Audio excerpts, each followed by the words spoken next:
Friday, December 4, 2020. Ladies and gentlemen, you're welcome to today's edition of Prime News on my Major Prime. My name is Genda Peldrin Blanche King. We're live from Fengudrombange in Douala. Road users traveling to the northwest region of the country have described their journey as a punishment. Poor state of roads coupled with insecurity and numerous checkpoints is what awaits travelers. From Quinta paints a picture of the difficulties faced by travelers. These are passengers waiting in dust and cold for their buses at matters in the main entrance into the northwest region of Cameroon. Entering the northwest region in recent times has been described by road users as a journey to hell and back, as they are checked at the Nkombu checkpoint and Matazin, coupled with poor state of roads and long hours of queuing. According to some road users, arriving Matazin at 6 p.m. is synonymous to spending the night there and only continue their trip the next day at 6 a.m. following a recent decision by administration to beef up security.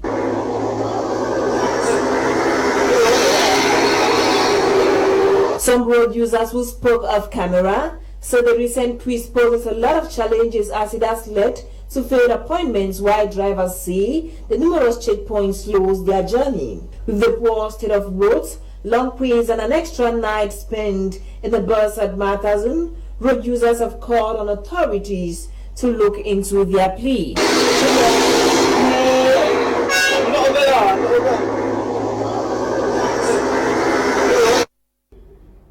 A young lady in Yaoundé has been apprehended by the forces of law and order. She is accused of the murder of a young man with intentions of making away with some of his valuables. Details in the following report with Bukengo Kmer. Dorcas Gaethje, aged 24 years, is a young female Cameroonian under police custody for the murder of Mr. Allengagedcitizens, a businessman in Yaoundé. Sources say the young girl with a typically masculine appearance contacted Mr. Allengagedcitizens, a businessman who sells vehicles, claiming to be an interested buyer for his merchandise. After having talked on phone regarding the vehicle, the cars convinced Mr. Allengagedcitizens for a face-to-face meet in the Yaoundé 3 municipality at a hotel in Elik-Esono. Mr. Allengagedcitizens, the businessman, readily accepts this request. According to gendarmes on the ground, this was a fatal plan that Mr. Allengagedcitizens didn't see coming. Elle s'est mise en relation avec le monsieur, faisant comprendre qu'elle était intéressée. Malheureusement, le 25 novembre 2020, il fallait qu'il passe nuit dans un hôtel de la place. Lorsqu'ils sont entrés, elle s'est dirigée dans les toilettes et lui a fait comprendre qu'il manquait des savonnettes et des papiers toilettes. Le monsieur s'est rendu à la réception pour s'en procurer.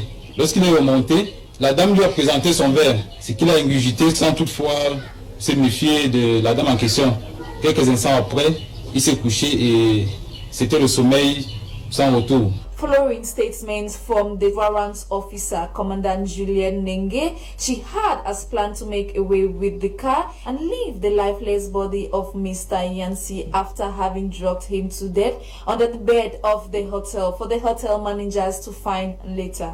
This plan was supposed to be smoothly accomplished with the help of her friend and brother-in-law, who were caught together with her as Mr. Allengagedcitizens' phone was used to trace their location and later on apprehended. Nous avons mené nos investigations à partir du numéro de téléphone du défunt. Nous sommes parvenus à localiser le numéro de téléphone du défunt au quartier Arala, 48 heures plus tard. According to Dorcas, she has always dreamt of traveling to Paris for a better life. This dream spearheaded this act. She thought stealing Mr. Allengagedcitizens' vehicle and selling it would have helped her raise the capital she needed to embark on this journey. The Communication Council and Littoral Governor Samuel Dieudonné Ivaha Dibois held a meeting earlier today with some digital cable distributors. The aim of this meeting was to point out the excesses of some digital distributors and regulate their activities. Details in the French language with Gladys Bomotongina. Une importante réunion s'est tenue ce jour, 4 décembre 2020, au lieu-dit Somatel Hôtel, en présence d'une part des transporteurs du monde de la communication camerounaise, tels que Swecom, Crioline et Digital, des grands câbleaux opérateurs et du CNC d'autre part. Tout ceci en présence des autorités de la ville de Douala, à l'instar du gouverneur. L'objet de cette rencontre était de sensibiliser les distributeurs sur la distribution de certaines informations à caractère séditieux qui pourraient créer plus de problèmes à notre pays, ce qui aboutirait à la fermeture de celui responsable de ce dilemme. Elle diffuse des messages à caractère séditieux.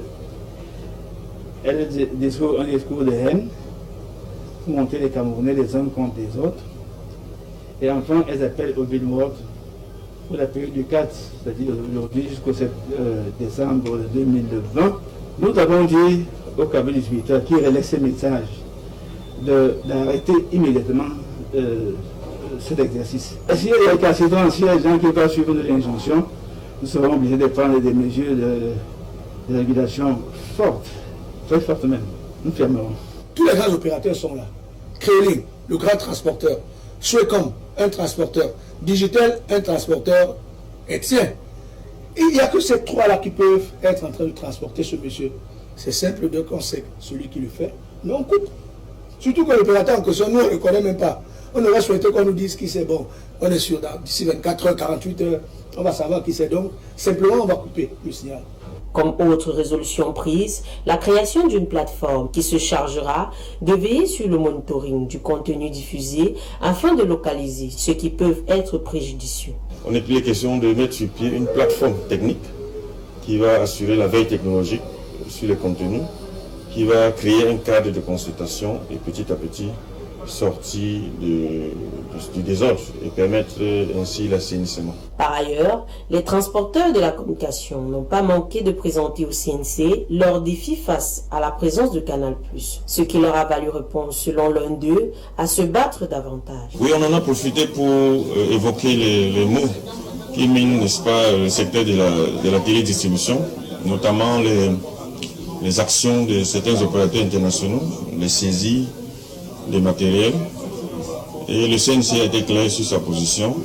C'est à nous de nous défendre, c'est à nous de se rapprocher au CNC pour poser nos doléances et ensemble on trouvera des solutions. Néanmoins, l'attente d'accréditation pour certains reste toujours d'actualité. Ça fait pratiquement 10 ans que nous sommes dans la légalité parce que nous avons payé 50 millions à l'État. Et jusqu'à ce jour, nous sommes toujours en attente de licence. Bon, vous savez ces choses, l'État a sa vitesse. Et on est obligé d'attendre la vitesse de l'État.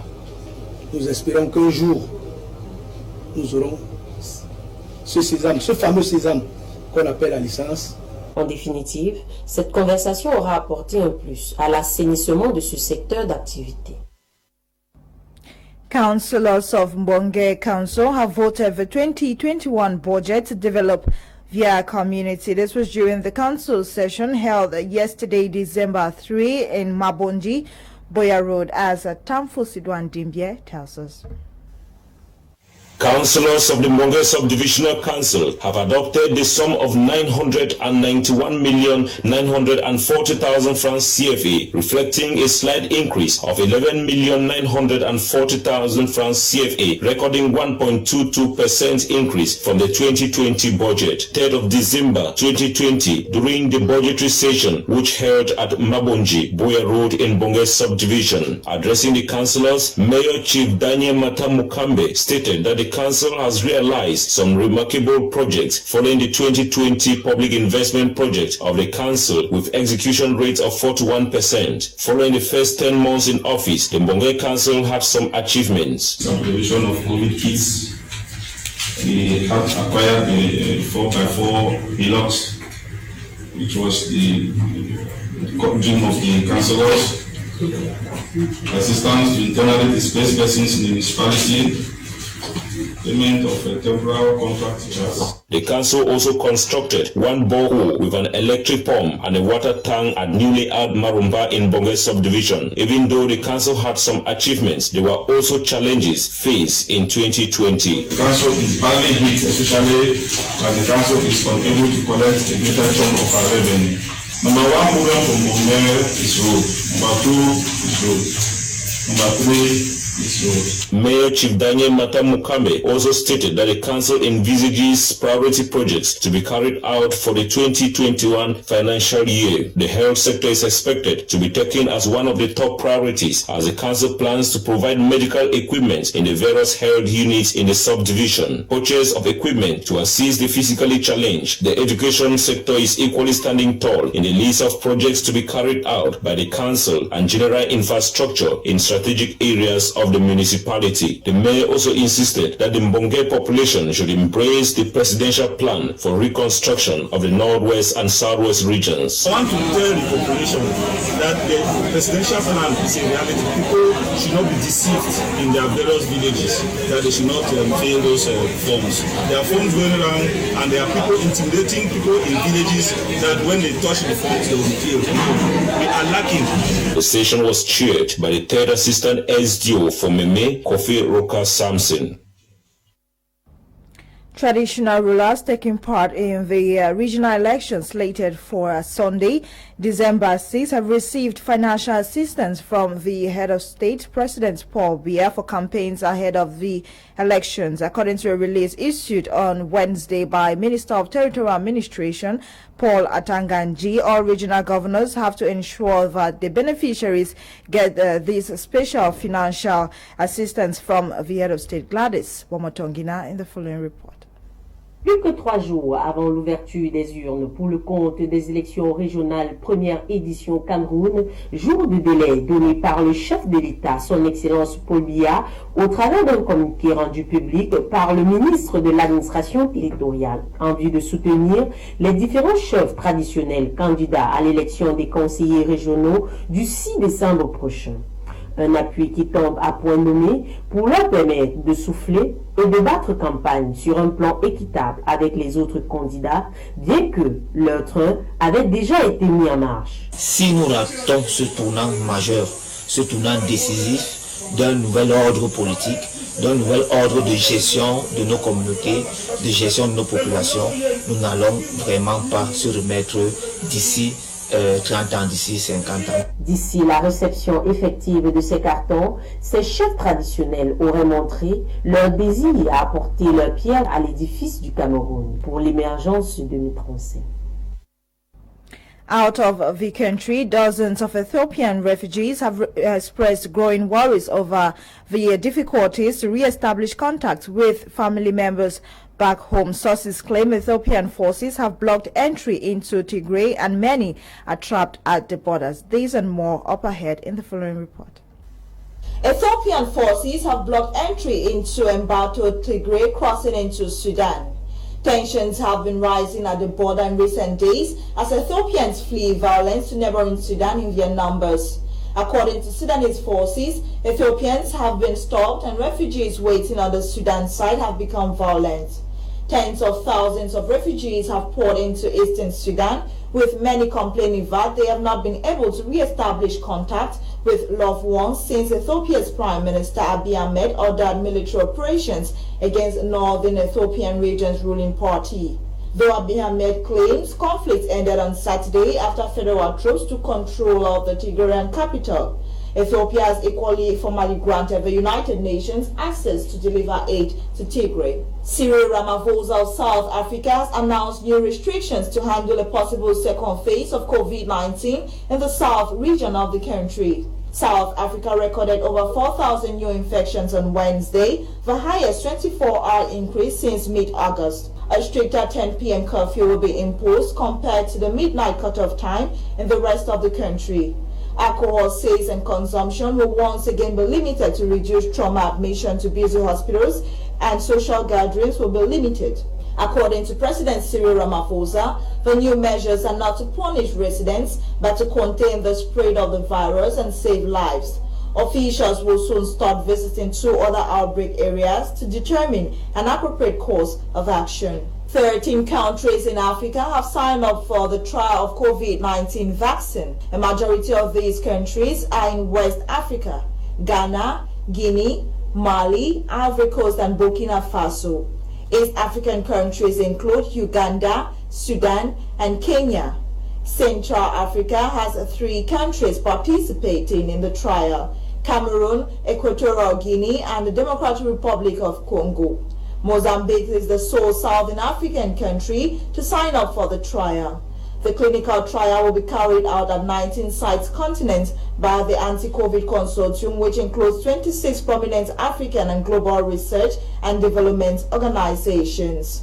Uganda's Interreligious Council has called a presidential candidates debate, and a total of 10 presidential candidates were expected to be part of this debate. This cancellation comes amidst numerous complaints, majorly from the opposition, who blamed security forces for rights violation. 2 weeks ago, 54 people died in protests after Bobi Wine's supporters called for his release following a brief arrest at a campaign rally. We have come to the end of today's edition of the news. Thanks for being a part of Prime News all through the week. The news was coordinated by Faith Tataberonyoy, produced by Ewane Eli Nolinga. My name is Genda Belgian Blanche King. Until we meet again on Monday at 6:30, God willing, Cameroon time. Stay tuned to my Major Prime at 7 p.m. Cameroon time. Kumluna will be live with Prime Eye. He'll be here with his crack team of analysts. Stay tuned. Happy viewing and happy weekend.